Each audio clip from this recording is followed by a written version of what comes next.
포이맨 칼럼. 빌레몬서를 쓴 목적.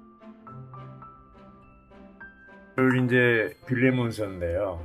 이게 이제 한 장밖에 없잖아요. 근데 짧은데, 야, 이렇게 짧은 그 서신이 성경 안에 들어간 이유가 뭔가 이렇게 볼 때, 그러니까 김은숙 자매님도 이제 그 16절 각주에 있잖아요. 이 짧은 서신은 특별한 목적을 가지고 이제 기록되었다. 그게 뭐예요? 특별한 목적이라는 게 그 당시에 로마 제국 시대의 노예제도를 이러한 신성한 생명으로 거듭난 주인과 노예 사이의 관계가 노예제도를 이렇게 극복하는 그런 거라고 볼 수가 있어요. 그래서 여기 이제 바울이 로마에서 첫 번째로 갇혀 지내다가 풀려나기 직전에 이것을 썼는데, 바울은 그 당시에 이러한 로마 제국의 노예 제도에 대해서 그거를 한 세 사람 안에서 평등하게 해결하는 이런 것입니다. 이 짧은 서신은 특별한 목적을 가지고 기록되었는데, 그것은 그리스도의 몸 안에 있는 모든 지체가 하나님의 영원한 생명의 신성한 생명 안에서 평등하다는 걸 보여주는 거예요. 자, 이 계급제도는요, 로마 제국 시대에만 있는 게 아니고, 또 인도에도 아주 굉장히 강하잖아요. 그 계급제도. 우리나라도 양반 쌍놈이 있고, 이 네 개의 계급제도가 있잖아요. 역사적 이조 시대에도. 어느 나라든지 계급제도가 있어요, 없어요? 있습니다. 있어요. 근데 이러한 계급이 어떻게 이 계급제도가 타파되느냐? 로마 제국 시대에 사도 바울은 빌레몬서를 통해서 예시한 거라고 그랬잖아요. 이게 노예제도가 이제 잘못됐다는 것을 하나님의 생명으로 거듭난 민원이들에 따라서 평등한 신분으로 해결할 수 있는 것을 예시했다고 그러는데, 법적으로 노예제도를 선포한 나라가 있어요. 미국. 1863년 아브라함 링컨이 모든 사람은 법 앞에 평등하다. 그래서 이 연방 헌법에 의해서 노예제도를 폐지했어요. 노예 해방선언을 한 거예요. 그래서 남북전쟁이 일어났잖아요. 남쪽에 7개 주는 들고 일어나가지고 그걸 반대했죠. 왜?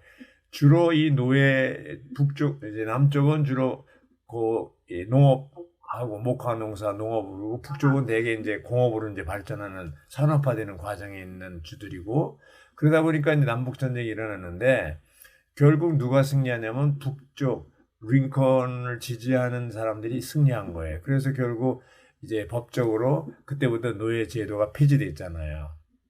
그런데 이미 2000년 전에 사도 바울이 살던 시대에 로마 제국에도 노예 제도가 있는데, 노예 제도라는 것은 뭐예요? 노예들은 물건과 같아요. 사고 팔고 죽이고 마음대로 할 수 있어요, 주인이. 그런 생사권을 쥐고 있었어요. 근데 그 노예 중에 한 사람이었던 사람이 이제 잡혀가지고 로마 감옥에 갇혔는데, 공교롭게도 바울이 갇힌 그 감옥 안에 갇혀 있는 거예요. 자, 바울을 생각해 봅시다. 바울은 이 2년 동안 갇히는 동안에 로마 사도행전 28장 31절에 보면 새 집을 얻어가지고 그 새 집에서 좀 비교적 자유의 몸으로서 있게 된 거예요. 그 아주 큰 놀라운 축복인데, 우리는 감옥에 갇혔어요, 안 갇혔어요? 자유가 있어요. 안 갇혔어요? 근데 바울은 감옥에 갇혔어요? 제한받았어요? 죄수의 몸이에요? 그런데 바울은 거기에서 어떤 사람을 얻었냐? 빌립보서 4장 22절에 보면 가이사의 집 사람들 몇 사람 얻었다고 그랬어요. 가이사가 누구냐? 황제잖아요. 황제의 가족들, 황제에 속한 사람들을 얻었다는 거예요. 이게 굉장한 사건이에요. 신분이 높은 사람을 얻었어요. 또 여기 보면 신분이 낮은 오네시모를 얻었어요. 그러니까 바울은 감옥에서 2년 동안 있으면서 생양교권을 실행했어요, 안 했어요?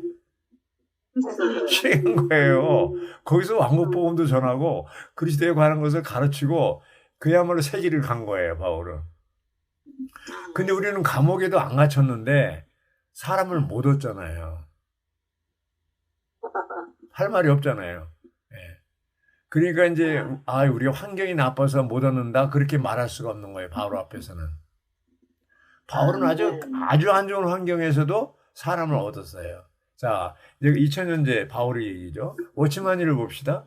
워치마니는 20년 동안 더 10배 감옥 생활했어요.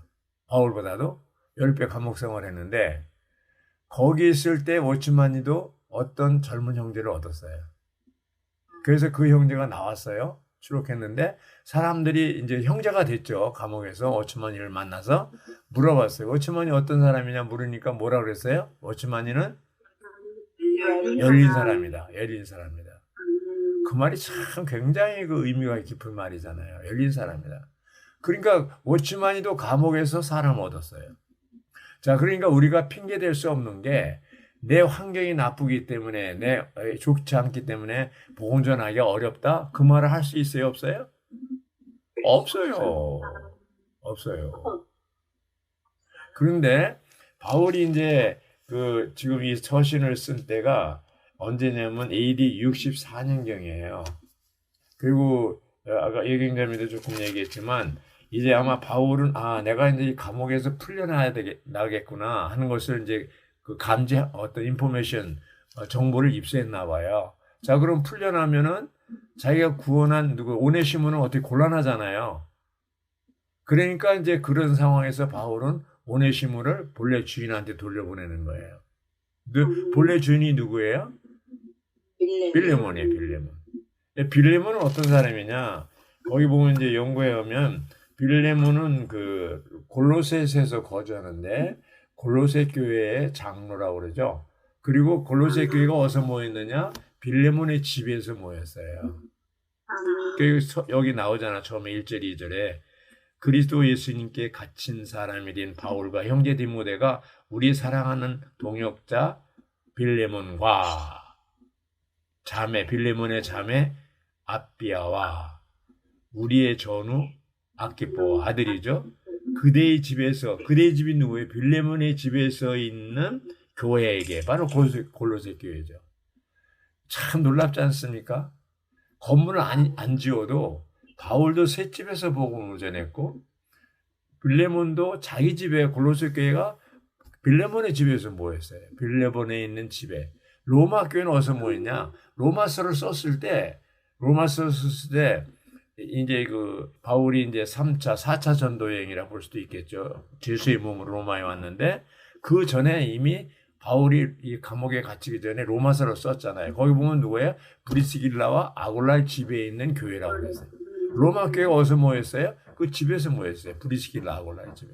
그리고 이 순서를 볼 때 빌레몬서는 디모데 전후서, 디도서 다음에 있어요. 그렇죠? 디도서는 뭐예요? 질서를 얘기하잖아요. 사회 질서, 교회 질서, 또 이런 나라의 질서를 얘기하잖아요. 그 질서에 속한 게 바로 계급제도잖아요. 그 바울이란 계급제도를 말하자면 아브라함 링컨처럼 노예방 선언한 게 아니고 한 사람이긴 하지만 오네시모에게 복음을 전해서 영원한 생명을 주고 거듭나게 한 다음에 어떻게 돼요? 겉으로는 노예인지 모르지만 오네시모는 안으로는 뭐예요? 완전히 생명에 의해서 자유를 얻은 거잖아요. 진리를 알지니 진리가 여러분을 자유케 하리라. 그 영이 있는 곳에는 자유함이 있느니라. 그러니까 우리가 참다운 자유는 뭐예요? 신성한 생명으로 거듭날 때부터 자유가 있는 거예요.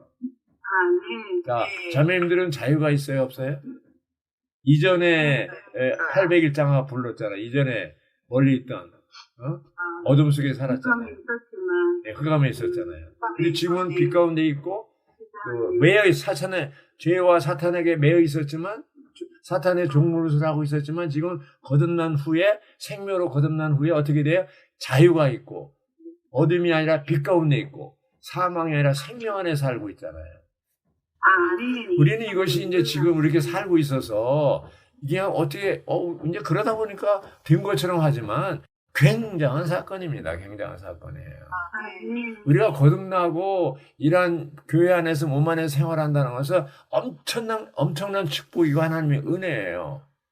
지금도 80억 인구 가운데 대부분이 죄와 사탄의 종로로 타고 있잖아요. 어둠 가운데 있잖아요. 맞아요, 틀려요? 이 그리스도 밖에 있는 사람들, 구원받지 않은 사람은 다 어떤 종교를 믿든 다 어둠 가운데 있는 거예요. 어쩌다가 우리 김은숙 자매님이 주님을 영접해서 이렇게 찬송, 반주도 해주시고, 응? 이거 얼마나 큰 축복이에요. 네. 우리가 공간적으로는 이제 여주 살고 서울에 살고 이렇게 살지만 우리는 그리스도 안에서 이 생명 안에서 영원히 이제 하나가 된 거예요. 그래서 여기 16절 각주에 보면은 그게 있잖아요. 세 가지가 있잖아요. 세 가지 사실에 근거한다고 그랬는데 자유인과 노예 사이에 차별이 없다는 것 세 가지 근거한다는데 첫째는 뭐예요? 한 세 사람을 창조하기 위해서 십자가에서 그 모든 계급제도를 깼어요. 그렇죠? 두 번째는 뭐예요? 그리스도 안에서 침례를 통해서 하나가 되고 세 번째는 뭐예요? 세 사람 안에서 그리스도가 모든 것이 됐다는 거예요. 그러니까 우리는 옛사람 안에 있어요? 새 사람 안에 있어요? 새 사람 안에 있는 거예요. 그럼 새 사람이 돼가고 있는 거예요. 네. 그래서 이 에베소 4장 22절부터 24절까지 뭐예요? 22절은 옛사람을 벗어버리고 24절은 새 사람을 입었다고 그랬어요. 그럼 중간에 23절은 뭐예요? 생각의 영을 새롭게 함으로. 자, 사람이 영과 혼과 몸으로 되어 있잖아요. 그게 이제 이 몸이 고장나면 의사한테 가고 정신이 고장나면 정신과 의사한테 가지만 우리 영이 고장나면 어떻게 해요? 하나님께 나가잖아요. 그 영이 거듭났고 그런데 여전히 우리 영이 거듭났지만 우리 생각, 감정, 의지는 여전히 하나님의 어떠함으로 성분으로 채워지지 않은 상태에 있기 때문에 생각을 새롭게 해야 돼, 매일. 생각을 로마서 12장 2절에도 그거 아니야. 생각을 새롭게 함으로 변화를 받아. 그렇죠? 시대를 본받지 말고 변화를 받은 사람이 하나님의 선하시고 기뻐하시고 온전한 뜻이 무엇인지 분별할 수 있는 능력이 있죠. 네. 우리가 정말 주님으로 인해서 거듭나고 우리 생각이 바뀌고 우리 감정이 그리스도로 채워지고 우리 혼이 그리스도의 어떠함으로 요소로 충만해지고 이렇게 했을 때 변화되고 이제 우리 그리스도의 형상이 이루어질 때 우리 내적으로 우리가 그리스도의 형상이 이루어질 때 주님이 다시 오시면 우리 몸도 변형되게 되는 것이죠. 네, 변형되는 겁니다. 마치 병아리가 안에 달걀 껍질 안에서 3주 동안 21일 동안에 이제 부화되는 과정을 거치잖아요. 그래서 20일이 지나면 어떻게 해요? 깨고 나오잖아요. 병아리가 되잖아요. 그런 것처럼 우리 안에 그리스도 형상이 이루어지고 이제 그런 가장 높은 수준에 도달했을 때 그리스도의 인격이 됐을 때 새 사람이 되었을 때 주님이 다시 오시면 어떻게 돼요? 우리 낮은 몸이 영광스러운 몸으로 호련히 변형되는 것이죠. 변형. 영은 거듭나는 것이고 혼은 변화되는 것이고 몸은 변형되는 것입니다. 얼마나 큰 축복이에요. 놀랍습니다. 아멘, 맞습니다. 그렇습니다. 바울은 이제 사도행전 9장에 보면 그때 부름받았죠. 다메섹 도상에서 주님을 만나 부름받았죠. 그리고 부름받고 나서 보내심 받은 것은 사도행전 13장에서 이루어지잖아요.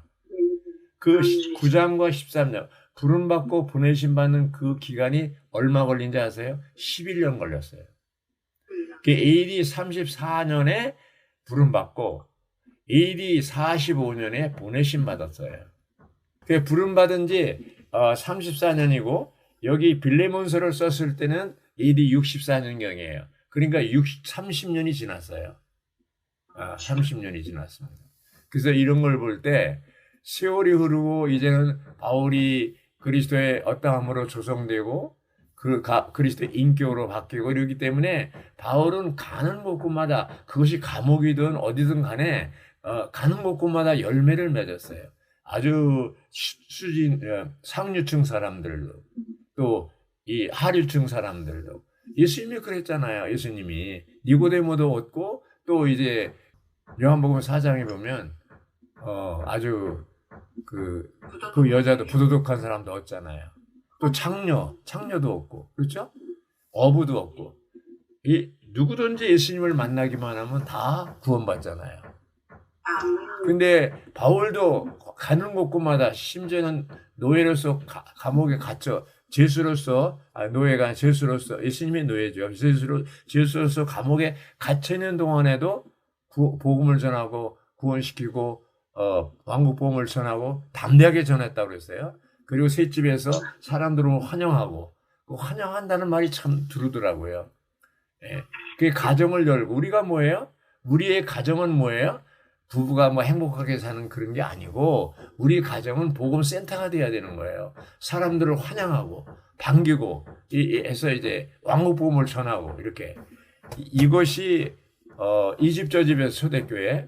그래서 이 1984년부터 86년까지 3년 동안 위트니스 형제님이 대만에 와서 연구해가지고 3년 만에 원칙을 찾아내는 게 세길이잖아요. 세길이 뭡니까? 생, 양, 교원의 복과 소지의 구조 안에서 생, 낳고, 기르고, 가르치고, 건축하는 거예요. 신앙은. 다 가정에서 이루어지는 거예요. 그래서 이 대복 13집회에서는 이 집 저 집에서 그걸 그대로 실행했기 때문에 대복에 지금 14,000명이거든. 대복에. 집회수가 104개예요? 아마 또 하나 늘었을 거예요. 요즘에.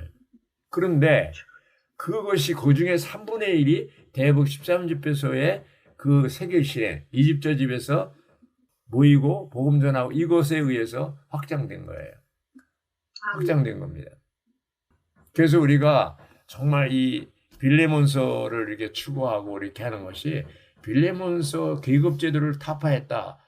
바울이 이거를 극복했다. 이런 것에 초점이 아니고 그 죄수로서 감옥에 갇혀 있으면서도 그 셋집에서 2년 동안 어떻게 해요? 복음을 전해서 상류층 사람들도 없고 가이사 황제에 속한 사람들도 없고 또 아주 가장 누구예요? 노예인 오네시모도 없고 이렇게 되잖아요. 보통 문제가 아니잖아요. 그러니까 우리는 정말 이런 것을 본받고 할 말이 없습니다. 예, 우리가 먼저 누군가에 의해서 내가 구원받았잖아요. 그렇다면 나도 이렇게 정말 얼마나 많은 사람이 어둠 가운데 죄와 사탄의 노예 가운데서 이렇게 있습니까? 예, 이런 사람들에게 우리는 뭐예요? 복음을 전해야 되는 것이죠. 그 이제 6절에 보면 사람들이 여러분 안에 있는 그리스도를 위한 갖가지 좋은 것을 충분히 알도록, 그렇죠? 그대의 믿음의 교통이 효과가 있기를 바랍니다. 여러분 안에는 다른 성경에 우리 안에라고 되어 있는 성경도 있어요. 그리스도를 위한 그리스도를 향한 혹은 그리스도에 이르는 갖가지 좋은 거라고 그랬어요. 그게 뭡니까? 갖가지 좋은 것은 다 거듭난 사람들에게 있는 그 사랑과 믿음 이런 것들이죠. 예.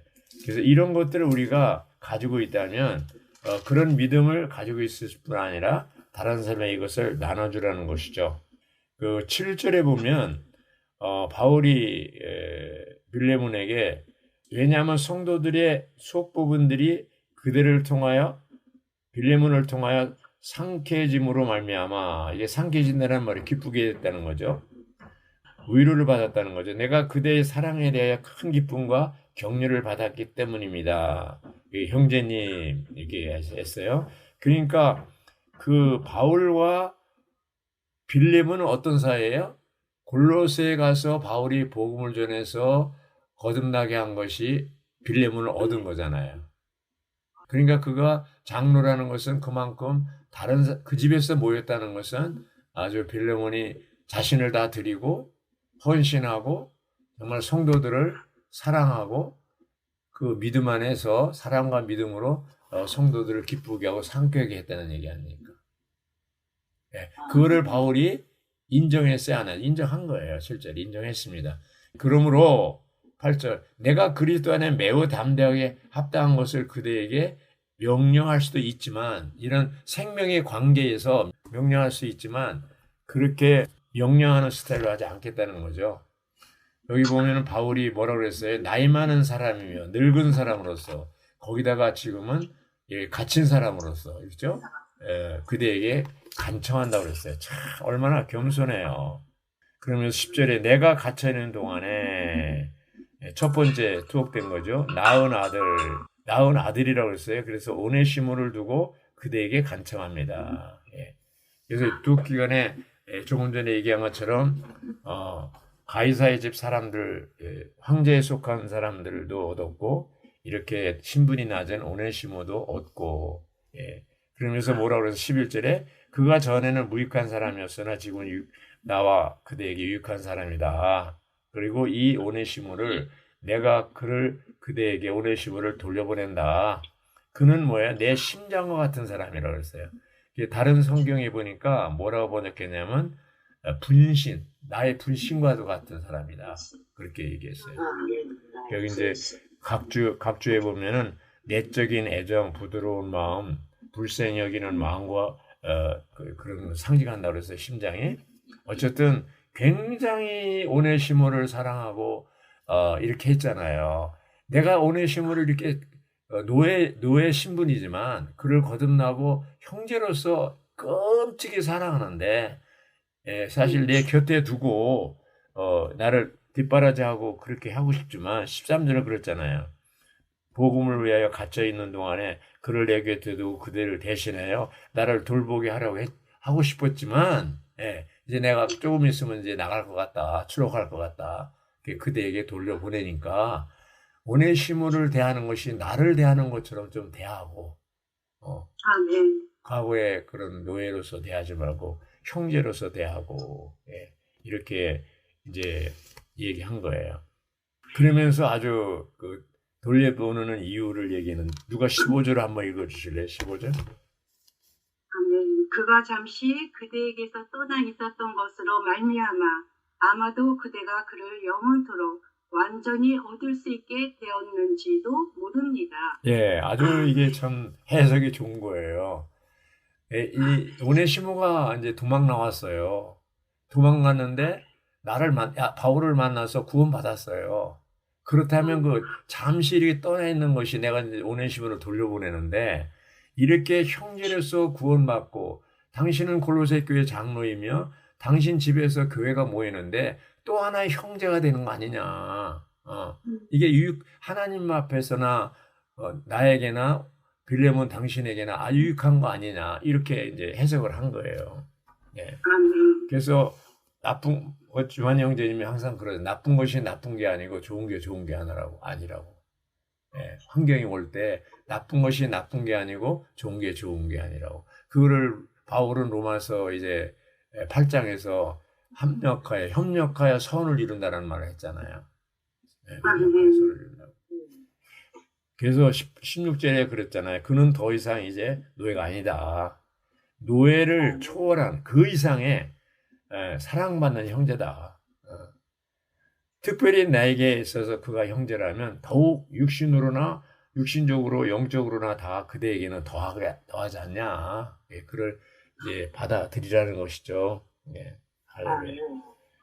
그러므로 17절입니다. 그러므로 내가 그대가 나를 동반자로 동역자 혹은 친구로 여긴다면 나에게 하듯 그를 받아들여 주십시오. 계속 받아주라는 거죠. 그리고 18절에 그가 오네시모가 빌레몬에게 잘못한 있다면 그것을 이제 용서하고 또 어떤 빚진 것이 있다면 실제로 빚진 것이 있다면 내가 갚아주겠다 이렇게 얘기하는 겁니다.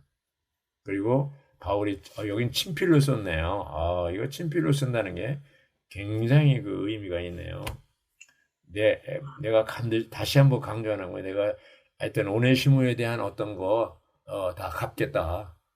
잘못한 것이든 물질로 빚을 진 것이든 다 갚아주겠다. 얼마나 오네시모를 사랑하면 정말 자기가 낳은 아들, 감옥에서 낳은 아들 오네시모에 대한 아까 강자민도 좀 얘기했지만 이런 끔찍한 사랑 이것이 결국은 뭐예요? 빌레몬을 감동시키겠죠. 그러면서 뭐라고 하냐면 그대 자신조차도 나에게 빚진 자 아니냐. 그거 이제 내가 당신한테 복음 전해서 거듭났지 않냐. 그러면서 재밌는 얘기를 했어요. 20절. 누가 20절 읽어주시죠? 그렇습니다, 형제님. 내가 주님 안에서 그대에게서 유익을 얻도록 해주기를 바라고 그리스도 안에서 내 속 부분들이 상쾌해지도록 해주기를 바랍니다. 예, 여기 유익이란 말이요. 제가 이제 헬라 성경을 보니까 각주에도 나왔지만 오나이멘이에요. 오나이멘. 그럼 오네시모하고 오나이멘이 발음이 비슷해요, 안 해요? 비슷해요. 그래가지고 이거 오나이멘이라는 단어를 쓰면서 내가 주님 안에서 그대에게서 오나이멘 얻도록 해 주기를 바라고 그리스도 안에서 내 속 부분, 내 마음이죠. 상쾌해주를 해주기를 바랍니다. 그러니까 오네시모란 말이 유익하다 그런 뜻이잖아요. 그 오네시모가 당신에게 유익한 것처럼 당신도 나에게서 당신도 유익한 역할을 해달라. 아주 이런 뭐랄까 내용이 비슷하면서 발음이 비슷한 것을 이용해서 상징적으로 굉장히 비유적으로 이렇게 아주 대단히 지혜로운 문장을 쓰고 있습니다. 그래서 21절 나는 그대가 순종할 것이라 확신하기 때문에 그대에게 이 편지를 쓰고 내가 말하는 것 이상으로 그대가 해주리라는 것을 확신하고 동시에 나를 위해 숙소를 준비해 주십시오. 그게 무슨 얘기예요? 내가 곧 추록한다는 얘기죠. 네. 여러분의 기도로 내가 은혜롭게 여러분에게 나아가게 되기를 바란다. 조금 있으면 감옥에서 나가니까 내 숙소도 좀 마련해달라. 골로새에 있는 빌레몬에게 바울이 부탁하는 겁니다. 예. 그리고 나서 이제 23절에 그리스도 예수님 안에 나와 함께 갇힌 사람이 된 에바브라. 에바브라는 굉장히 유익한 사람이죠. 에바브라 디도의 준말이죠. 예. 무난하고 24절에 나의 동역자들인 마가, 아시다고 데마, 누가 여기 누가 나와요? 데마가 나와요. 그렇죠? 데마는 이 첫 번째 투옥됐을 때는 데마는 여전히 동역자리 있었는데 디모데 후서인가요? 거기 4장에 보면 두 번째 투옥됐을 때는 뭐라고 그랬어요? 떠났다 그랬을 때 데마가 디모데 4장 10절에 보면 데마는 세상을 사랑함으로 어디로 갔다 그랬어요? 데살로니가로 갔고 그러니까 결국 나를 버리고 그 말이 있어요. 나를 버리고 바울이라는 사람을 버린 게 아니고 사역을 떠난 거예요. 이제 교회 안에 들어온 사람 많은 사람이 있어요. 심지어는 이 동역자 정도의 봉사자로서 생활했던 사람도 떠나요. 왜?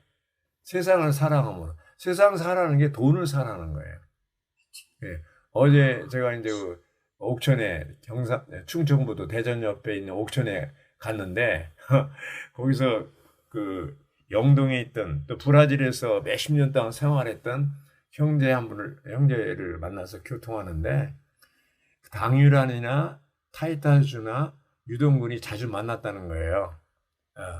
이제 미국의 타이타스주, 브라질의 당유란, 한국의 유동군이 브라질에서도 만나고 미국에서도 만나고 자주 만났는데 그들의 공통점을 얘기하는데 나도 그 얘기를 듣고 일리가 있네. 돈을 무지하게 사랑한다는 거야. 돈을. 아주 돈 버는 귀재라고 그래요. 돈 버는 귀재. 예.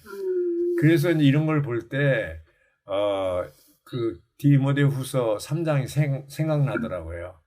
이 고통하는 때 말세에 사람들이 뭐예요?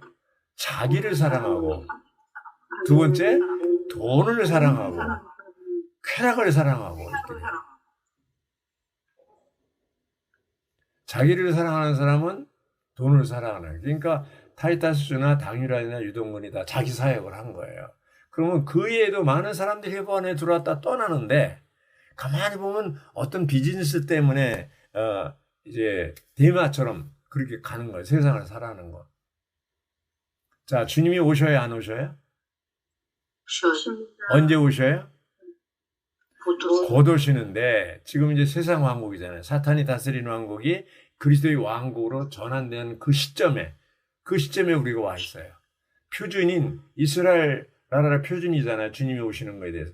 1948년에 이스라엘 나라가 정치적으로 독립했잖아요. 예루살렘이 또 회복됐잖아요. 67년에. 2500년 만에 이게 이제 이루어진 겁니다. 이제 하나만 남았는데 뭐예요? 예루살렘 성전이 건축되는 거예요. 지금 준비 다 됐어요. 자, 지금 중동에서 지금 이제 이스라엘이 막 하마스 다 때려 부시고 레바논에 있는 헤즈볼라 다 때려 부시고 막 이런 것들이 뭐예요? 저는 자매님들 이제 전쟁이 일어나는구나. 러시아가 이제 우크라이나를 쳐부셨구나. 근데 우크라이나 전쟁을 일으키고 이렇게 거기에 관심 두는 사이에 그냥 이스라엘을 그냥 무지막지하게 지금 다 때려 부시는 거예요. 이게 다 주님이 가까이 온 것을 우리에게 알려주고 있는 겁니다. 이걸 보고 그냥 예사를 보면 안 됩니다. 아이고, 진짜 문 앞에 가까이 왔구나. 이걸 깨닫기를 바랍니다. 그럼 우리가 어떻게 살아야 될까 알겠죠? 더 이상 대마가 되지 말고, 세상 사랑하지 말고, 정말 내일 우리 남편신 그리스도가 내일 오신다는 이런 마음으로 아주 깨어 기도하고 살기 원합니다.